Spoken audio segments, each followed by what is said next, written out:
Welcome back. I'm so glad you guys are here. Week 4 of our series called Anti-Heroes.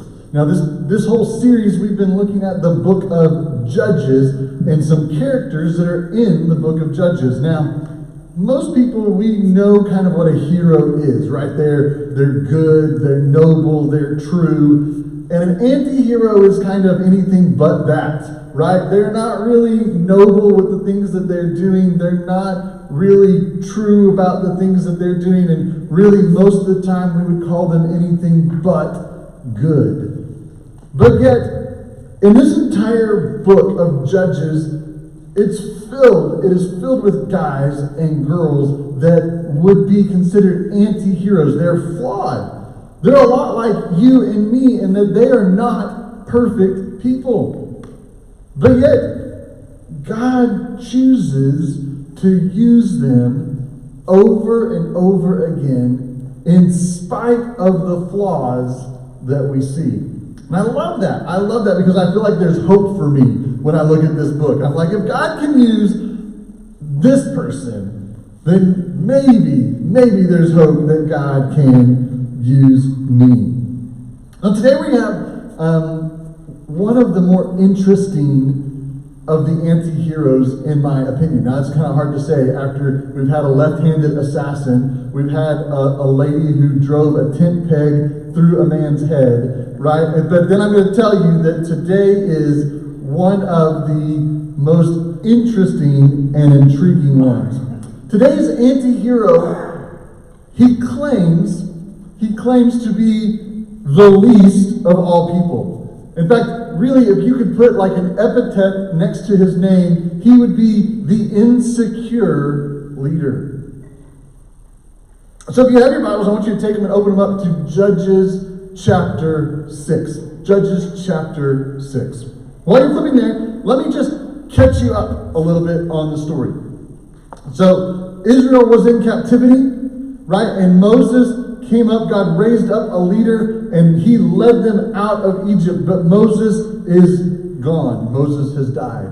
And then Joshua, another great leader, has risen up, and he took the people from out of captivity where Moses had them, and then he took them into the promised land, and they battled and won all of the land. But Joshua has died. And the book of Judges tells us that all of the different tribes began to do whatever was right in their own eyes. And because of that, new heroes, or really anti-heroes, began to arise. You know, last week we saw JL, right? And she took the tent peg and she drove it into the man's head. And afterwards I was thinking about it and I was like, you know, how does her husband sleep next to her at night after that, right? Like, I can only think that I would be doing it with one eye open if I knew that she had taken care of that other guy that way when he went to sleep. But we've had these crazy people, and after Deborah and Barak and Jael, we found that the land had peace for 40 years. That next generation continued to follow God and to be obedient to what he said. But then in chapter 6, verse 1, we find this. The people of Israel did what was evil in the sight of the Lord again. Here it is. Once again, we've talked about this, I think, almost every week, but this cycle continues to show up. If you're like me, it's really easy to remember. It's an A, B, C, D cycle. The cycle of sin. The people were there and they abandoned God. And then after they abandoned God, God sends them into bondage. Some sort of oppression or slavery. And then after they exist inside of that bondage, they cry out to the Lord. And he sends a deliverer to them. And then everything is okay for a little bit of time. Until the cycle starts all over again. Now this time God sends in the Midianites and the Amalekites and the people of the east. Now, unlike some of the others that have come beforehand, which were conquerors and they subjugated the Israelite people, that is not how this group came at Israel this time. In fact, this time they were raiders. At harvest time, they would come in and they would take everything that they could carry back out with them to their homes. In fact, look down at verse 5. It says it this way. It says that they were like locusts in number. Both they and their camels could not even be counted, and they laid waste to the land as they came in. Now, I have to be honest. I don't have a whole lot of fear of locusts or grasshoppers. That is not something that I think of, I'm scared, the locusts are coming, right? But maybe it's because I hadn't seen something like this. Yeah, that's an elephant with a swarm of locusts all around it and a tree. Now, that tree, let me take you to this next picture. Here's a before and after of the tree with the locusts. Right? And just to give you some nightmares about locusts for a moment. Here's a picture of a man with literally millions of locusts all around him, running as they continue. In fact, I saw videos of locusts that would just like hit people. They would just come. Could you imagine you're just walking and millions of locusts are swarming and they just keep hitting you over and over and over again? Ooh, right? I saw some of you shudder with me. Thank you, Katie. I appreciate that because I think that I don't have a healthy enough fear of that. And this is how Judges describes these raiders, the Midianites and the Amalekites and the people of the east as they came in, like locusts. They would devour everything, anything that they could, and they would take it with them, leaving the Israelite people with nothing. And the Bible tells us that this happened for 7 years. 7 years. The raiders came in and took whatever they wanted and left the people with just scraps of whatever it was to be able to try to survive. And before long, the Israelite people cry out in their anguish and they're like, God, please, something, anything. And so God sends somebody. Check out what verse 10 says. He said, I said to you, I am the Lord your God. You shall not fear the gods of the Amorites in whose land you dwell, but you have not obeyed my voice. Now, that's not really what any of us think what we should have God saying right here, but God sent in a prophet. He didn't send in a judge, a deliverer, when the people cried out. He broke the pattern for just a moment because he said, I want you to understand something. He said, I don't want you to be afraid of the gods that you think are around you. Instead, I want you to follow me. I didn't know when I wrote this part that my parents were going to be in the room when I said this, so if you need confirmation of this, please don't talk to them after the service. I'll be happy to answer any and all questions. But growing up, occasionally, once in a while, I would get in trouble, right? And I always knew when I was in trouble because my dad would no longer just use my first name, right? The first name and the middle name meant you were in trouble. But when it got shortened down to just the initials, it was no longer Charles Vernon, but it was CV. There was only one appropriate response. Hide. Hide and hope that it's a really, really good hiding spot that you can stay in for a really long time. But here it was, God does something different. He uses the middle name, if you will. He pulls out a prophet. And he sends a prophet to the people. This is a huge deviation from that cycle that we just talked about, right? You abandon God, God sends some sort of oppression, and the people cry out. We've had all of that, ABC right here. But instead of sending a deliverer, God sends a messenger. And he says to them, I don't want you to be afraid of the gods that you think are surrounding you. Follow me instead. Listen, the prophet does two things. The first thing is he points out the problem. And the second thing he does is he reminds the people of God's promise. He points out the problem and he reminds the people of God's promise. You see, way back in Exodus chapter 19, when that guy Moses that we talked about earlier was leading the people, they were out in the wilderness. This is before the moment when they get the 10 Commandments. God has this conversation. He says this to the people. He says, now therefore, if you will indeed obey my voice and keep my covenant, then you shall be my treasured possession among all peoples, for all of the earth is mine. You see, the prophet's reminder and this call to repentance was based on security that is found in God.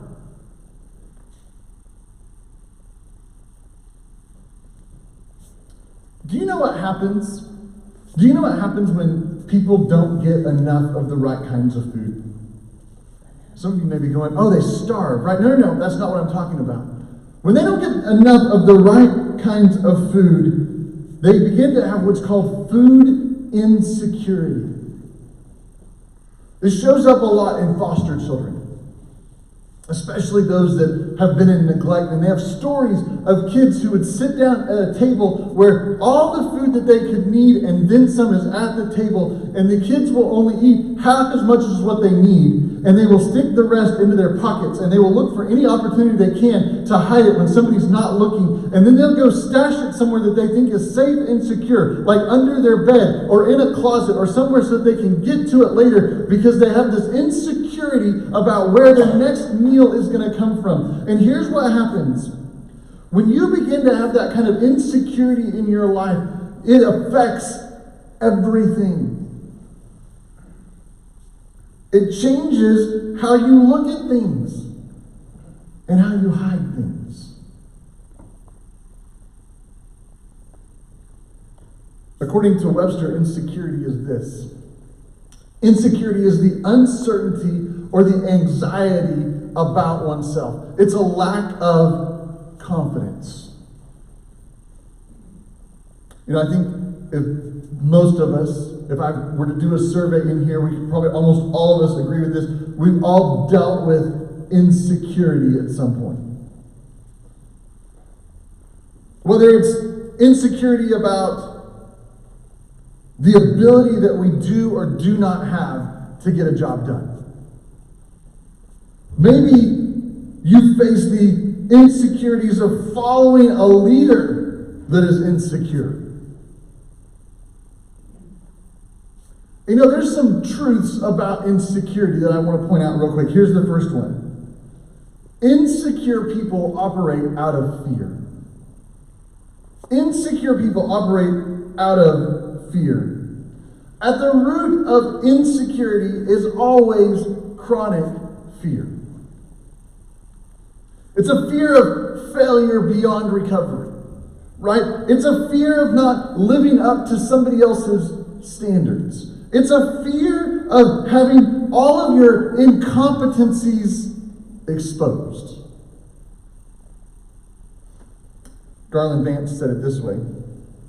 He said, fear blocks insecure leaders from hearing the voice of God. Fear screams louder in a leader's ear than God's whisper.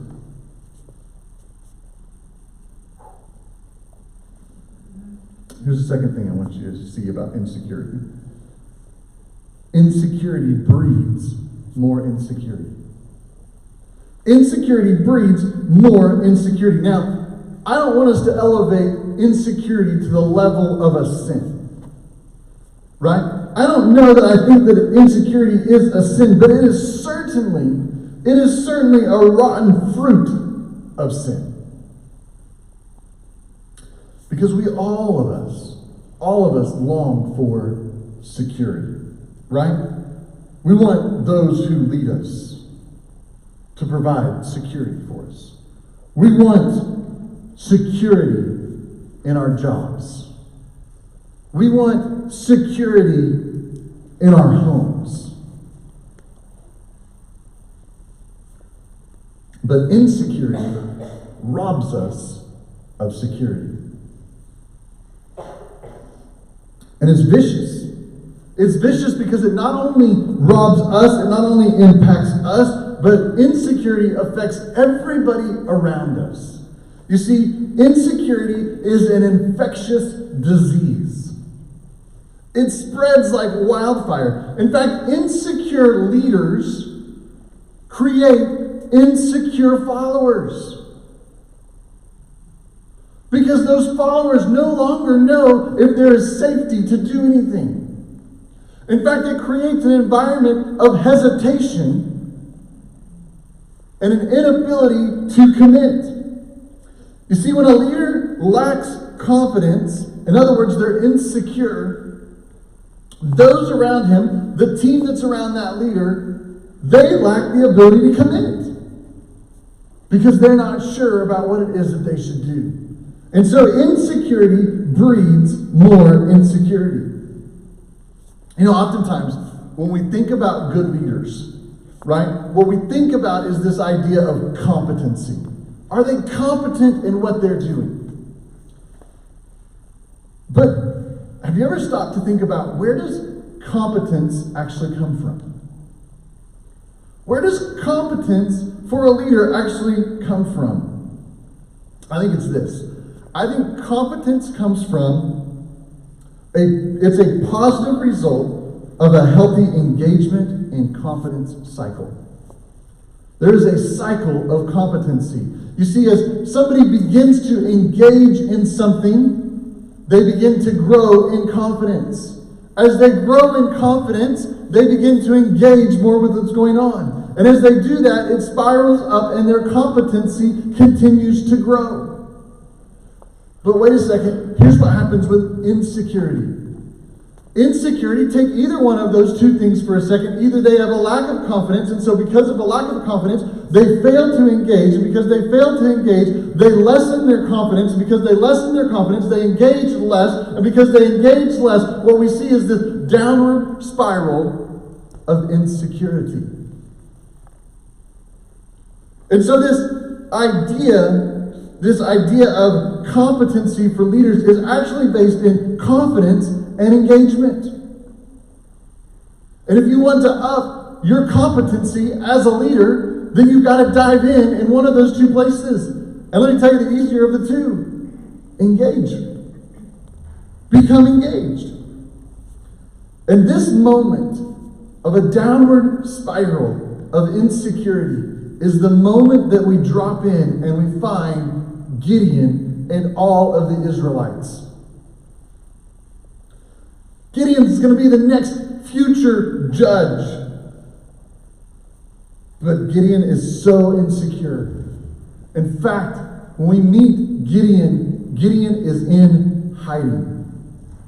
He's hiding. In fact, he's hiding, threshing wheat. Now, I'm not a great farmer. I grew up in Oklahoma, but I'm not a great farmer, I promise. But when you thresh wheat, what you would do is you beat it to break free all of the good kernels that are in there. And then what you want to do is you take some of them, they would take some sort of a bowl and they'd toss it so that the chaff would break free and blow away. But Gideon is down in his hiding hole. He's in the wine press. A hole is dug in the ground designed for a whole different purpose.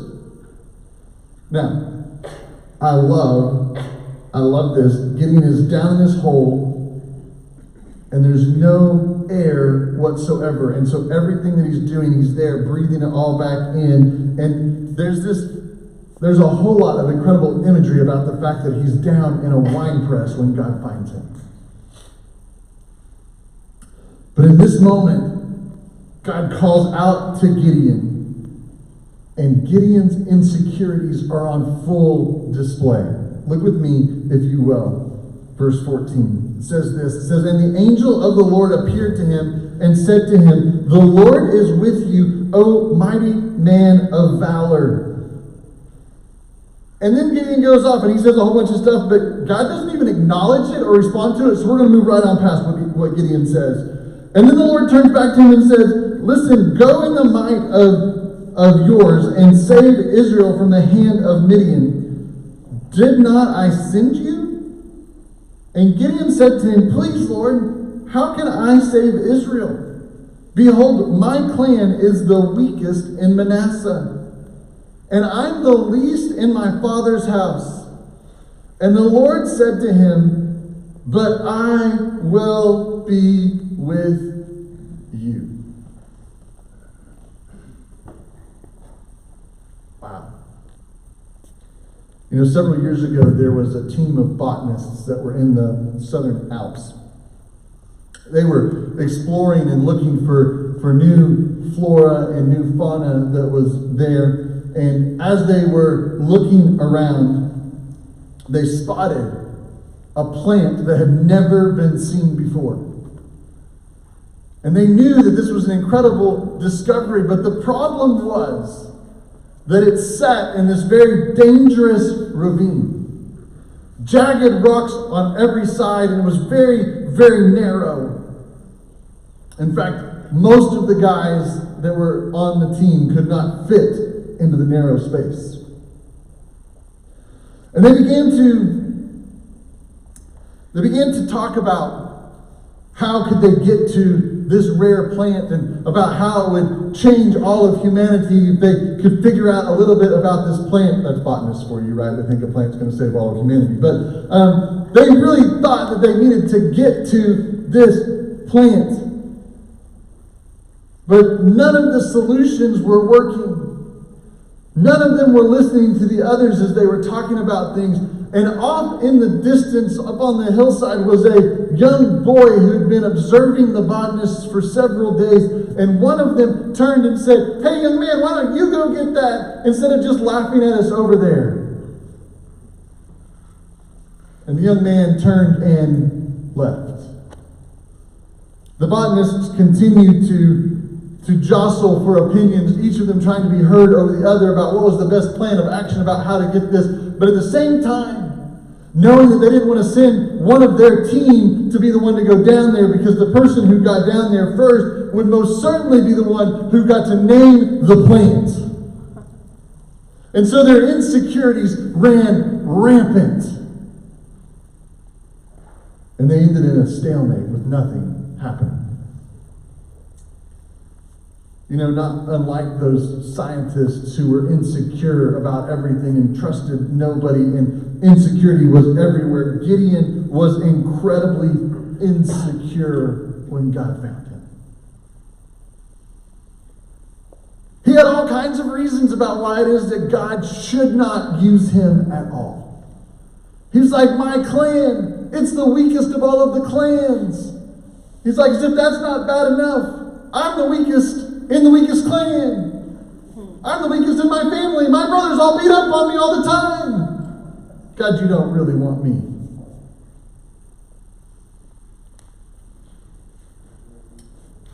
But then God said to him, "I will be with you. I'll be with you."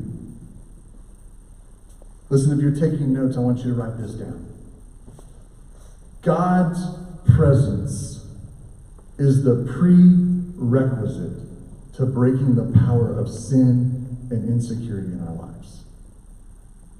God's presence is the prerequisite to breaking the power of sin and insecurity in our lives.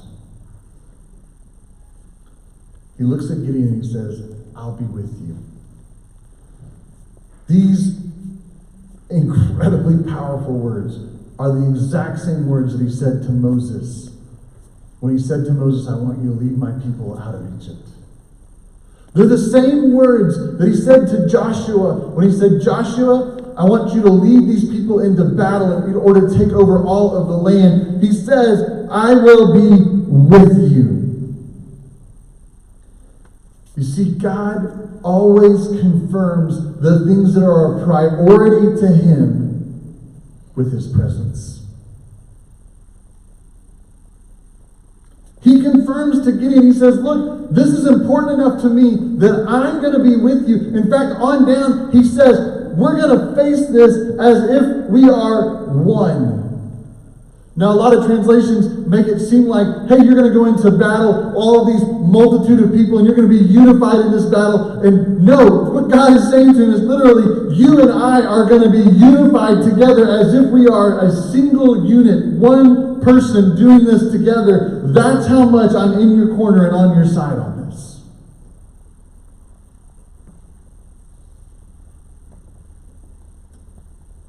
You see, without God's presence, we're just like Gideon, who's sitting in the winepress, waiting for a breath of fresh air.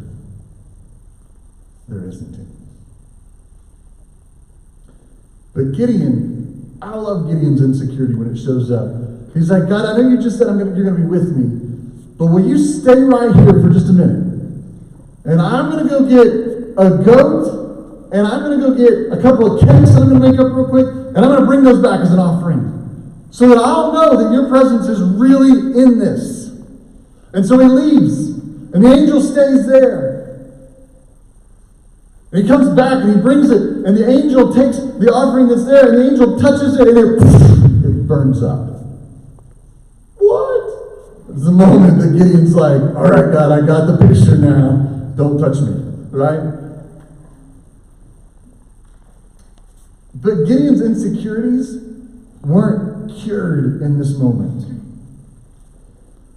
I love that there's still a process that God goes through, but he doesn't take away his presence as we go through the process. See, the very first thing that God said to Gideon, he said, look, Gideon, there's stuff going on in your private world that before I take you public, you're going to have to take care of. He said, here's your family. You've got idols in your home. I need you to go tear down those idols. And so Gideon, all hopped up on God's power and presence, waits until the middle of the night when nobody is looking. And he goes and tears them down, and he doesn't even leave a note about who did it. But you know what?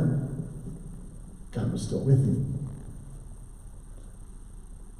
And then, after he's taken care of this private battle, God says it's time to take this public now. And we're going to go, and we're going to take on an incredible army. And he's like, okay, but God, first, I need to know that your presence is here. And I really want you to do this so that everybody else will know that your presence is here. And so he takes a fleece, right? He takes this goat fur and he throws it down on the ground. And he said, God, if you're really in this, do something miraculous right here. And God says, I am. I'm here. He says, okay, good. That was good, God. I'm glad that you did that. But just to make sure, we're going to do this thing in reverse now. And God's like, fine. I'll do it in reverse. Because God always confirms his priorities with his presence. Let me make just a modern day parable for just a moment. A fictional story, but it could be real, and it could be somebody that any of us know. I read this from a group that's called the Gospel Coalition. And they shared a story about a young man, a parable about a young man who had just gotten a brand new job with a Fortune 100 company. Go him. He was fresh out of college, didn't know much in the world or the workplace. but he's landed a great job. And a few weeks into the job, the CEO calls him on the phone and says, hey, I have something I need you to do for me. Can you meet me at 8 a.m. in our offices tomorrow morning? Where do you think at 8 a.m. the young man was at the next morning? He was there at 7:55 sharp. He wasn't even sure if the CEO knew his name before the phone call that he had gotten. But the guy who was in charge of all of it had just called him for an important task, an important duty. And so he shows up looking his best. He walks in to the CEO, the president, the boss man, his office. And the boss looks at him and says, here's what I need you to do. I need you to deliver a message across town for me. I need it to be an in-person message. And he began to share the message with the young man. The man felt incredibly honored that the CEO had chosen him to go and to take this message. And so he begins to memorize everything that is being said to him. He soaks it all in. And when the boss concludes all, he says, okay, do you have it? The young man says, yes. He says, great, I need you to go. And the young man walks out the door and goes down the stairs and begins to make his way across town. And as he begins to go across town, he begins to think about, why did the boss call me? I'm nobody. Why am I the one that he called to come do this? I've only been there. Surely there are better people. And as he began to think through all of these different things and scenarios began to play out in his head, he began to slow down his pace as he headed across town. And by the time he reached about halfway, he stopped and sat down. I was like, I can't do this. And after some time of sitting on the side of the road, he decided, here's what I have to do. I have to call the boss and let him know that he's chosen wrongly. I'm not the right person for this job. So he picks up the phone and he calls the president, the CEO of the company. And as he begins to try to explain to the president why it is that he can't, the president, or wise businessman said, hang on just a second. Will you answer a couple of questions for me? He said, number one, who hired you? Number two, who called you to do this job? Who best knows your qualifications?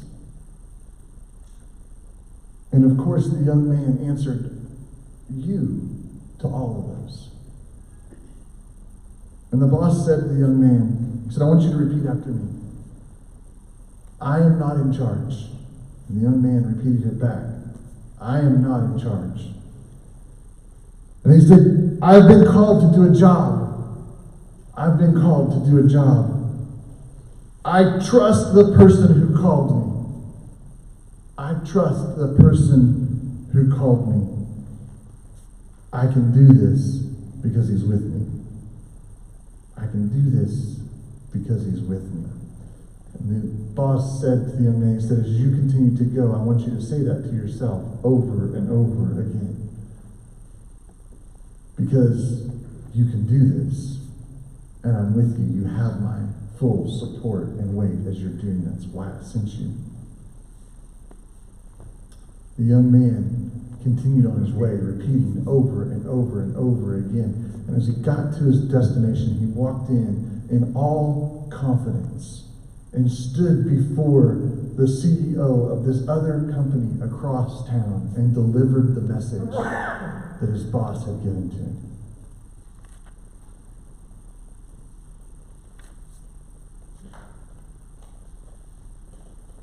That's us. That's us and God.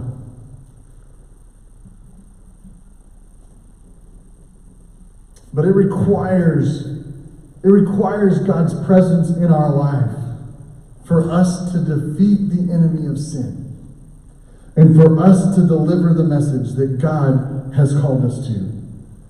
We can't do it without God's presence. Before I close, I want to note just a little bit more in the story. So the Midianites and the Amalekites and all of those of the east come and they camp again. And this time God says, I'm going to send you in. Gideon, the insecure leader, says, okay, I'll gather an army. And he has an army of 10,000 to go take on. And God says, no, that's not what I want you to do. He says, here's what I want you to do. I want you to thin it down. And Gideon thins the army down to 300 men. And then God tells him, I don't want you to take any weapons in. What I want you to do is I want you to take in banging pots, and I want you to take in fire. And you're just going to make a whole lot of racket as you come into the camp. What? And he does. And the Midianites and the Amalekites killed each other. And the rest of them ran off. And God delivered them.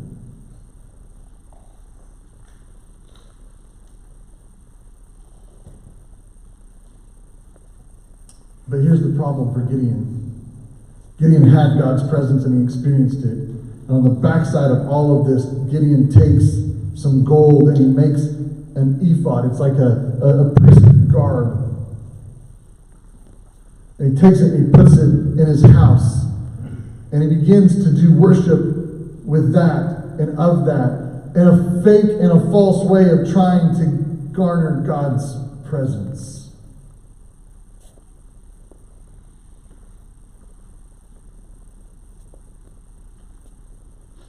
Some of it I understand. Because once you experience God's presence, you hunger for it. And you're desperate for it. You're desperate to be near God's presence. You know those botanists that we talked about just a little bit ago? They continued to argue for several minutes, perhaps even close to an hour's worth of time. And while they were arguing, the young man came walking up closer to the group. But this time he was followed by a gray-haired man. And the young boy came up to the botanist who had said, why don't you do that instead of laughing at us? And he said, I'll do it. He said, but I just have one condition. And the botanists all looked at astonishment at this young man. He said, my condition is that he holds the rope. And they said, well, why do you want him to hold the rope? He said, because that's my dad.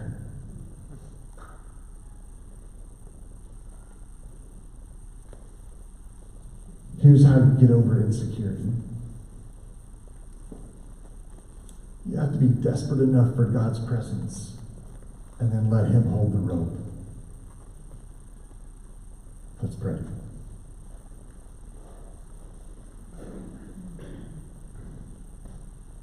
God, I am so thankful for Gideon's story.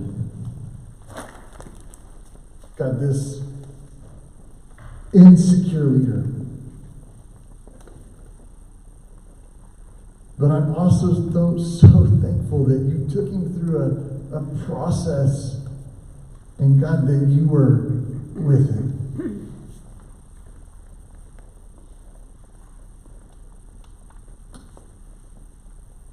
God, I love that the promise that you've made to us is that you're with us too. You sent Jesus. Another name for Jesus that you've given us is Emmanuel, which means God with us.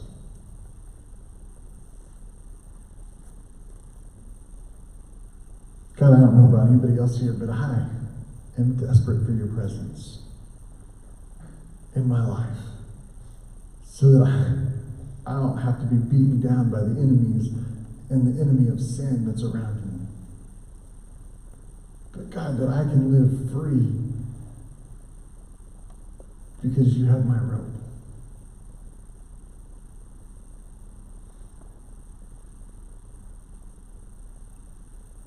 God, we just continue to give you